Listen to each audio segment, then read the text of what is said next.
Hello, I'm Tamon007 and I will show you how to become a police officer in the Power Lake City and how to be a good officer just from the start. I'll give you some more tips and I'll show you where you can find every information in order to pass your officer application on PLPD online. So first, when you want to become an officer, you want to go to PLPD online. You have to create an account with Steam.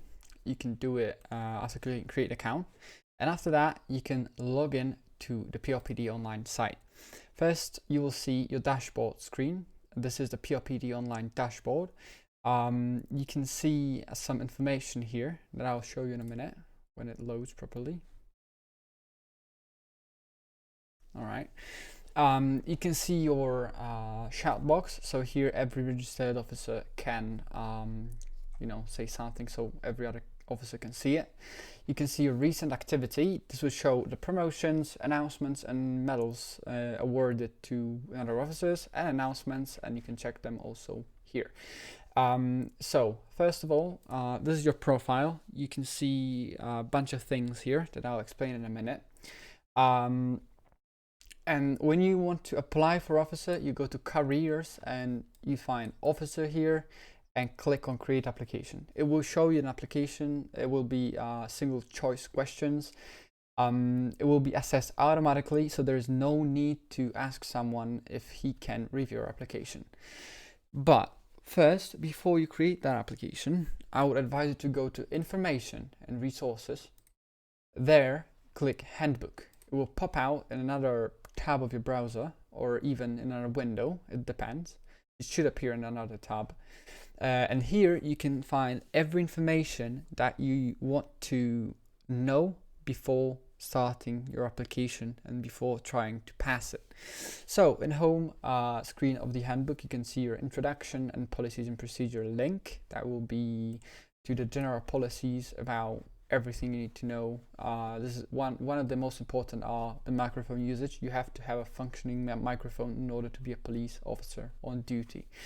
Other than that, we have the use of force policy. Here it is shown and told where you can use certain amount of force. So every officer should try to lead to de-escalation of the situation. However, an escalation sometimes is required. So you can use no force, moderate and limited with physical control, cuffing, pushing, and ASP baton. You can use the less lethal force as cuffs, taser, ASP baton, and physical contact. And then if someone poses a reasonable threat to life or serious bodily injury, or there is a reasonable belief that there is an immediate threat of death or serious bodily injury, you can use your service issued firearm. But this is the only one situation when you can really use it. Under that, you can see many continuums of how you should, what considerations should you take when using a deadly force in instance, or what policies should you follow by doing that. I will read it. This is extremely important not to get yourself in any trouble, as use of force is one of the most important policies. That's where's the exclamation mark here.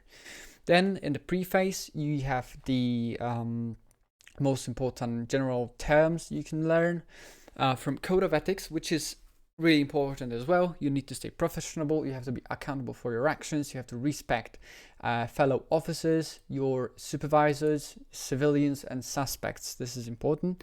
And you have to lead by good example. So you have to also follow the law and try to be a good officer among others. There are some terms explained: the Tactical Firearms Unit, which is basically SWAT team of Power Lake, the Road Traffic Unit, which mostly is trained to deal with road offenses. Some things about the dispatch and equipment. You can read where to get your pistol and firearm and change it.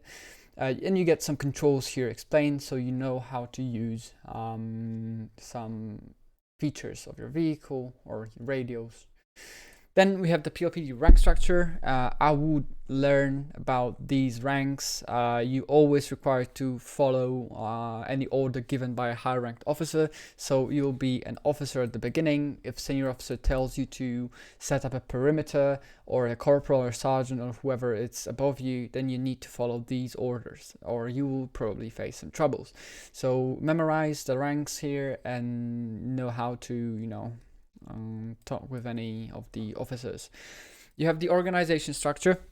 It is an image which basically describes which department is led by who and who is under who. So you have the patrol, traffic, tactical firearms, and dispatch. They are commanded in general by operations services. You'll be put in patrol, so Aqua will be your commanding officer. He's head of patrol. Then we have communications. You'll have some explaining on how people can communicate with each other. So you can either write it down on text-based radio or tell it on the voice radio. You can memorize also the radio codes, or at least learn them somehow, so you know what people are talking about, because when you will be thrown out on duty, some of them might say, oh, my 1020 is bank, okay, 10-4 something. You need to learn those codes to understand it, because when you write them down on text-based radio, the code will automatically change to text. However, when you tell it over the voice radio, there is no other way of explaining them, so you better just memorize some of the most important ones. Here, the right to a supervisor is explained. Every suspect has a right to a supervisor. If you're arresting or charging someone and some suspect asks you for a supervisor, you have the legal responsibility to get him one, unless the officer himself, the supervisor himself, denies the request, or there are no officers ranked corporal or above to respond.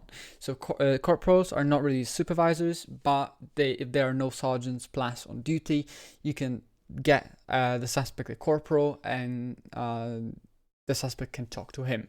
You have the radio protocol. This is an example how you should communicate when there is a dispatcher on.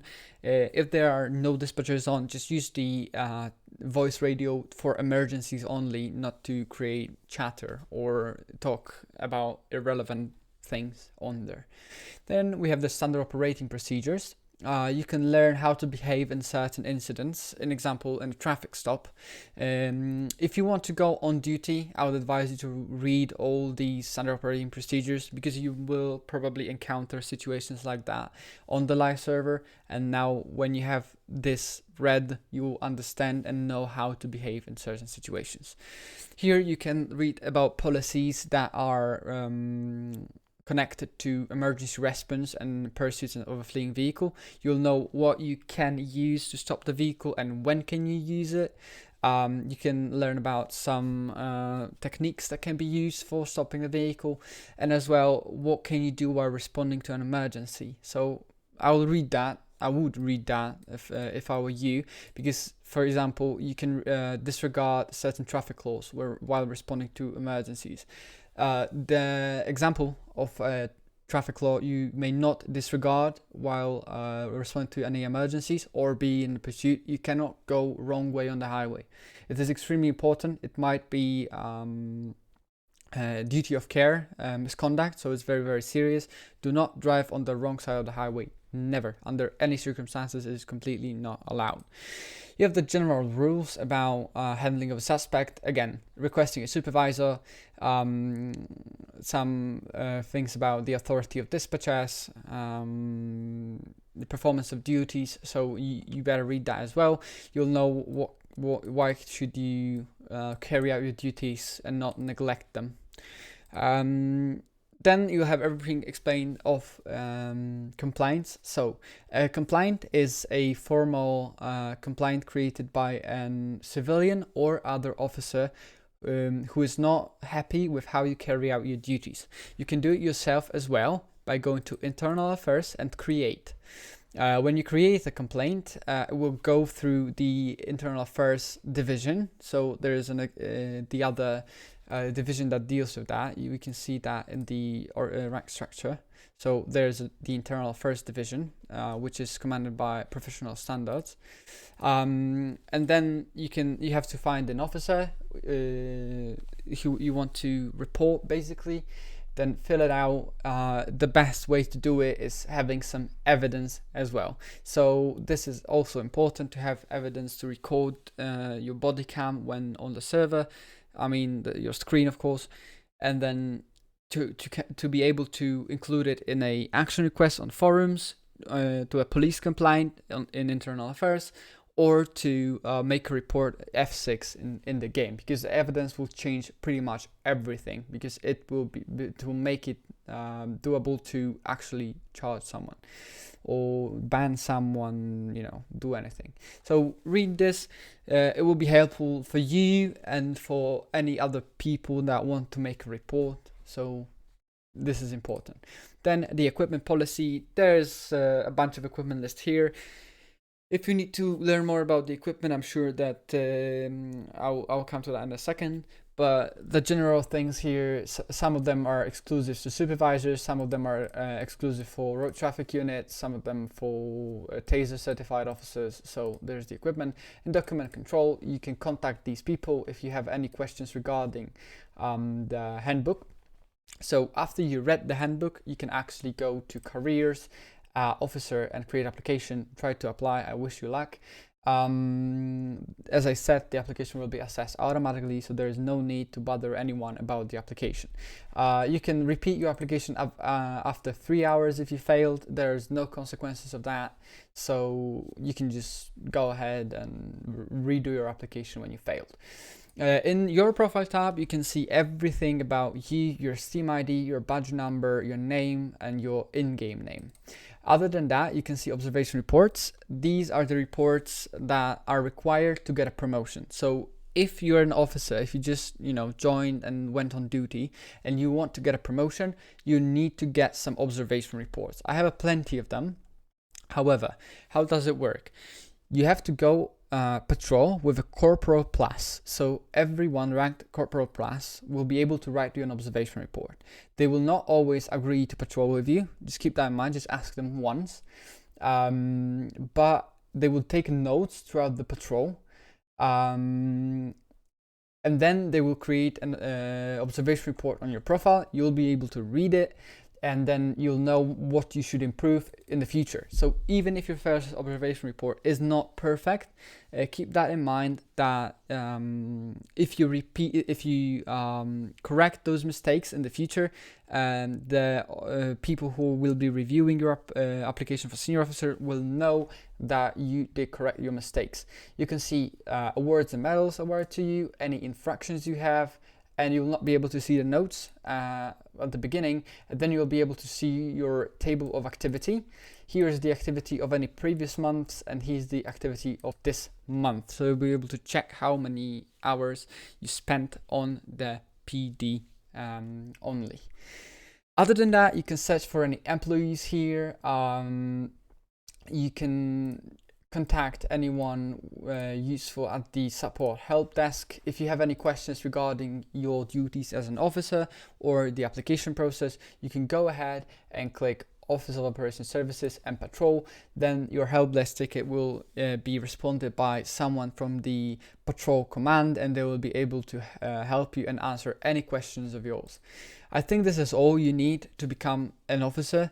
If you need any more resources, then there can be found in division resources and patrol. Every other policy is here. For some, you will not have access. So if you go to, I don't know, human resources, I don't have really access to those policies, and then I probably don't need them to fulfill my duties. But for you, when you go to patrol, there will be training videos, some policies regarding training, quality control, unmarked vehicle policy. You can read all these if you need. The general policies can be as well found here. So there's the microphone usage policy and some other that might be useful, including the equipment policy about the taser, the shotgun, but you will not be able to really use it as from the beginning. So that's all I wanted to tell you about the process of joining the PLPD. If you have any questions, you can make a help desk ticket to whichever division is really responsible for you. I mean, whichever division are you in, and that is everything you need to know to become a good officer. So I wish you luck in the process.